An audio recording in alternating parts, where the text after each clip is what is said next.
Okay, imagine a spaceship, right? But not just any spaceship. One the size of a skyscraper that literally rides a wave of nuclear fireballs into the cosmos. It sounds like something straight out of science fiction.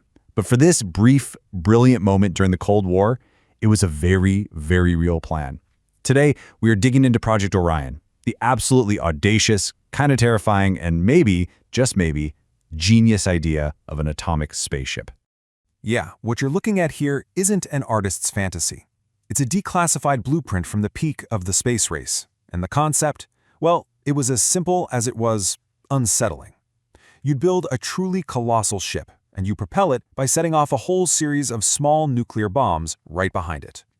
You'd literally surf the shockwaves all the way into deep space. I know what you're thinking. It sounds completely nuts, right? Just dropping atom bombs out the back of your ship to get around? But you have to understand, the scientists behind Project Orion, they weren't mad. They were trying to solve one of the most fundamental problems of space travel. A problem, by the way, that still messes with us today. So to really get why Orion was even a thing, you've got to understand the limits of the rockets we've been using for decades. It all boils down to this nasty little problem that engineers call the tyranny of the rocket equation. Basically, the chemical rockets we use, they've kind of hit a wall. They're stuck under this tyranny of the rocket equation, and it is a brutal trap. Think of it like this. You're packing for a really long road trip. To go farther, you need more fuel. But that extra fuel adds weight. That weight makes your car less efficient. So now you need even more fuel just to carry the extra fuel you packed in the first place. It's this vicious cycle that makes a trip to Mars take forever and forces us to pack incredibly light.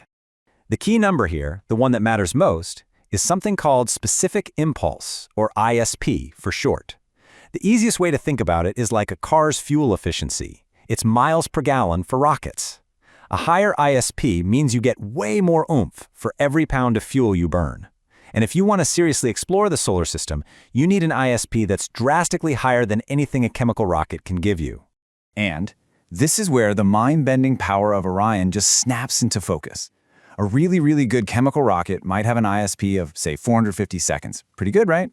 Well, Project Orion was designed for an ISP of up to 100,000 seconds. Just let that sink in for a second. This isn't just a small improvement. It's a completely different sport. It's a difference between a grueling 9-month one-way trip to Mars and the 125-day round trip.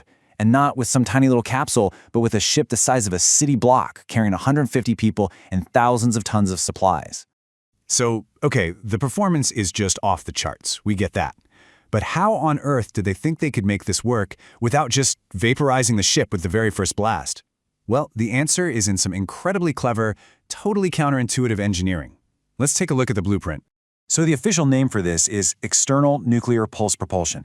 The big idea is, instead of containing an explosion inside a rocket engine like we normally do, you just set it off in the open, right behind your ship. This diagram shows you the basics. You've got a system for tossing out the bombs, and then this huge plate on the back to catch the shockwave. And it works like this. First, a little specially designed nuclear bomb, they called it a pulse unit, gets shot out the back. A split second later, it detonates, creating this expanding fireball of superheated plasma. This plasma wave then slams into a huge metal disc at the bottom of the ship, the pusher plate, giving it a gigantic kick. Then these massive shock absorbers, think of your car's suspension but on a godlike scale, smooth out that kick into a steady push. And then you just do it again and again during launch or about once every single second. But here's the absolute genius of it all. The big question, right? How does that pusher plate survive a nuclear explosion happening just a few hundred feet away? It all comes down to timing. The crazy hot plasma from the blast only actually touches the plate for a tiny fraction of a second, a few milliseconds. That's just long enough to transfer its momentum, to give the ship that massive shove, but it's not long enough to transfer its heat and melt the plate. It's kind of like smacking a hot stove really, really fast. You feel the force, but you pull your hand away before you get burned. And believe it or not, this wasn't just a theory. They tested it. In a test called Viper, scientists stuck these graphite-coated steel balls near a 20-kiloton nuclear bomb. After it went off, they went and found the spheres. The wires holding them were gone, vaporized, but the spheres themselves, they just had a tiny layer of graphite burned off the surface, which actually protected them by carrying the heat away. Their insides were perfectly fine, totally unharmed. This was the proof. A well-designed object could survive a nuke at point-blank range. So, with the physics basically proven, a team of some of the smartest scientists and engineers in the country, working at a company called General Atomics, set out to build this thing for real, with funding from the US government. The project officially kicked off in 1958, and man, this team moved fast. Within a single year, they were already flying little test models using regular chemical explosives. But the political world was changing, and the killer blow came in 1963 when the Partial Nuclear Test Ban Treaty was signed, making any nuclear explosions in the atmosphere or in space illegal. With their main way of testing now against the law, and NASA totally focused on the Apollo moonshot, the money just dried up. In 1965, the project was officially canceled. And you just have to respect the sheer confidence of this team. Their internal motto, the thing they were all working towards, wasn't some small step. It was, and I quote, Mars by 1965, Saturn by 1970. They truly believed that with this tech, a grand tour of the entire solar system wasn't some far-off dream. It was something they could do within a decade. And I have to say it again, this wasn't just math on a blackboard. They built real hardware. On the left here, that's one of their actual test vehicles, which they nicknamed Putt-Putt. And on the right, that's it in action, a real 100-meter test flight, powered and stabilized by 6 perfectly timed conventional explosions. The basic idea worked.